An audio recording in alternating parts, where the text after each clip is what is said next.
नमस्कार। पिछले वीडियो में हमने ये बात की थी कि एम्ब्रियो ट्रांसफ़र क्या होता है और इस दिन हमें क्या क्या बातें ध्यान में रखनी चाहिए।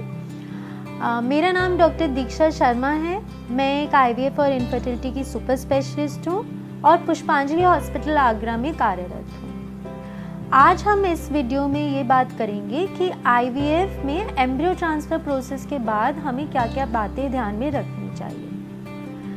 पहली बात जो हमें ध्यान में रखनी चाहिए कि जब हम हॉस्पिटल से जाएं तो हम अपने एम्ब्रियो की रिपोर्ट ज़रूर कलेक्ट कर लें। एम्ब्रियो की रिपोर्ट में यूजुअली हमारे जो भ्रूण हैं या एम्ब्रियो हैं उनकी ग्रेडिंग या गुणवत्ता क्या है, हमारे कौन से दिन का भ्रूण जो है वो ट्रांसफ़र किया गया है, तीसरे दिन का या ब्लास्टोसिस्ट ट्रांसफ़र हुआ है और कितने भ्रूण हमारे ट्रांसफ़र हुए हैं वो लिखा होना ज़रूरी है।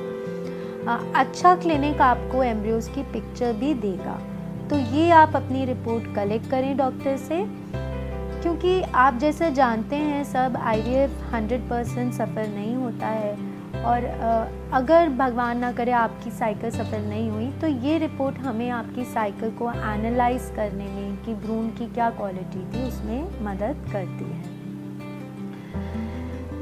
जो सेकेंड इम्पॉर्टेंट बात है वो आपकी मेडिसिन्स होती हैं। आप IVF के बाद अपनी डिस्चार्ज समरी ज़रूर लें। इसमें आपकी सारी मेडिसिन्स लिखी होती हैं कि आपको कौन कौन सी मेडिसिन्स लेनी है, किस टाइम से ये मेडिसिन्स लेनी है, ये भी आप समझ कर जाएँ।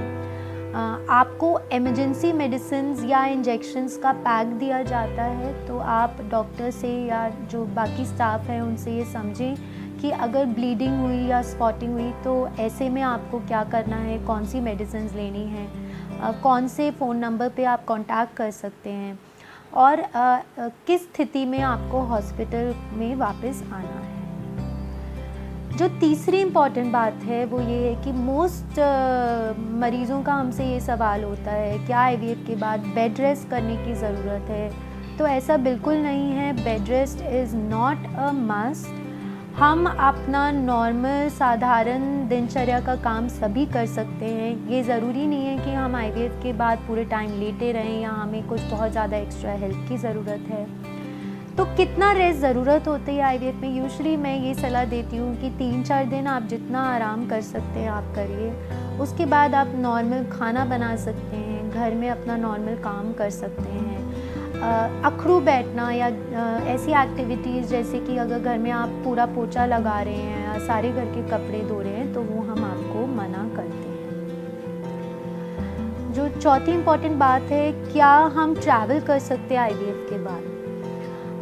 अगर आप पास में ही रहते हैं IVF क्लिनिक के या आपका जो रास्ता है वो बहुत स्मूथ है तो आप IVF ट्रांसफ़र के बाद 1-2 घंटे रेस्ट के बाद अपने घर या गांव जा सकते हैं।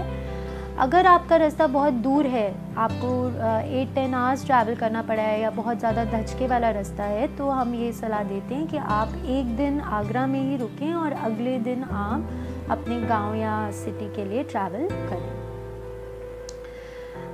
नेक्स्ट जो पेशेंट्स के मन में भ्रांति होती है या सवाल होता है कि डाइट हम क्या फॉलो करें। तो ET के बाद डाइट के लिए बहुत ज़्यादा हम कुछ स्पेसिफिक प्रिकॉशंस नहीं देते हैं। इसके अलावा कि आप पानी खूब पिएं, आप अपनी डाइट में फाइबर की मात्रा बढ़ाएं, जो कि आप अगर सैलेड ले रहे हैं, ज़्यादा ग्रीन वेजिटेबल्स ले रहे हैं या होल ग्रेन्स ले रहे हैं उससे पूरी होती है। बिकॉज जो आपको प्रोजेस्टेरोन की मेडिसिन चलती हैं एम्ब्रियो ट्रांसफ़र के बाद वो बहुत बार कब्ज़ कर देती हैं। तो अगर आप अपनी डाइट में पानी और फाइबर ज़्यादा लेंगे तो आप कॉन्स्टिपेशन या कब्ज़ से बच सकेंगे। कोई भी स्पेसिफिक फ्रूट या वेजिटेबल रिस्ट्रिक्टेड नहीं होता है। आप घर का बना हल्का खाना खाएं बिकॉज़ आप ज़्यादा रेस्ट ही करेंगे। ऑयली और स्पाइसी फूड से आपको आगे एसिडिटी और हार्ट बर्न हो सकता है, तो इसीलिए नॉर्मल घर का बना हुआ स्वच्छ खाना आप ले सकते हैं।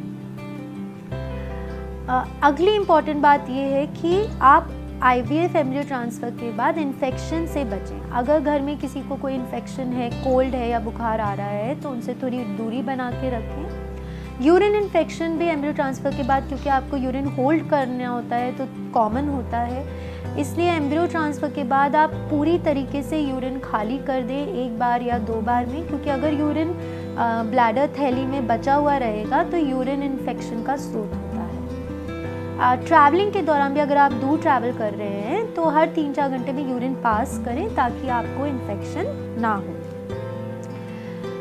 नेक्स्ट इम्पॉर्टेंट ये है कि हम आपको यूजुअली 18 डेज़ की दवाई देते हैं, तो जो आपको IVF रिज़ल्ट की डेट दी हुई है उस दिन आप टाइम से आएँ बीटा HCG के लिए।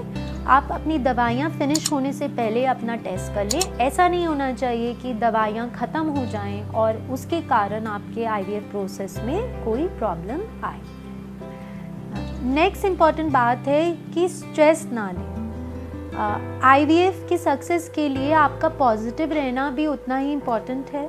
हम और आप सारी मेहनत कर चुके होते हैं। एम्ब्रियो ट्रांसफ़र के बाद बहुत कुछ अब हमारे हाथ में नहीं होता है, इसलिए स्टे पॉजिटिव। और अगर आपका ट्रांसफ़र अच्छा हुआ है, आपकी लाइनिंग अच्छी है, आपके एम्ब्रियोज़ अच्छे हैं, तो आपको सफलता ज़रूर मिलेगी। Thank you.